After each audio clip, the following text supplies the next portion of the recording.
સંજેલી કન્યા શાળામાં નાયબ તાલુકા વિકાસ અધિકારીના અધ્યક્ષસ્થાને પ્રવેશ અપાયો। બાલવાટિકાના 32 અને ધોરણ 1ના 38 મળી 70 જેટલા બાળકોને કંકુનો તિલક કરી પ્રવેશ અપાયો। નાના ભૂલકાઓને કંકુનું તિલક કર્યા બાદ દીપ પ્રાગટ્ય કરી કાર્યક્રમ ખુલ્લો મુકાયો હતો।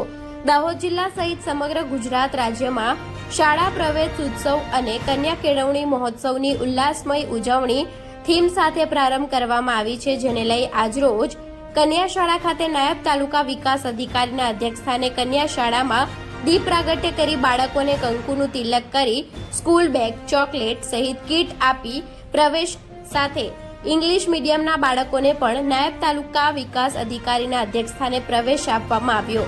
આ કાર્યક્રમના અનુલક્ષીને નાયબ તાલુકા વિકાસ અધિકારીએ વિદ્યાર્થીઓને ભણતરનું મહત્વ વિશે માહિતગાર કર્યા। બાળકોને અભ્યાસમાં ધ્યાન આપવા સહિતની માહિતી આપવામાં આવી અને બાળકોને અભ્યાસમાં ધ્યાન આપવા અને સમાજનું નામ રોશન કરવા વિનંતી કરી હતી। આ પ્રસંગે ઉપસ્થિત મહેમાનો અજીત બાપુ, વિજય પ્રકાશ, એડવોકેટ મોહમ્મદ બઢિયારા, શાળાના આચાર્ય સુભાષભાઈ, શાળાનો સ્ટાફ, વાલીઓ, આગેવાનો મોટી સંખ્યામાં ઉપસ્થિત રહી કાર્યક્રમ યોજવામાં આવ્યો। Reporter Nipam Panchal, Gujarat crime news, Sanjeli.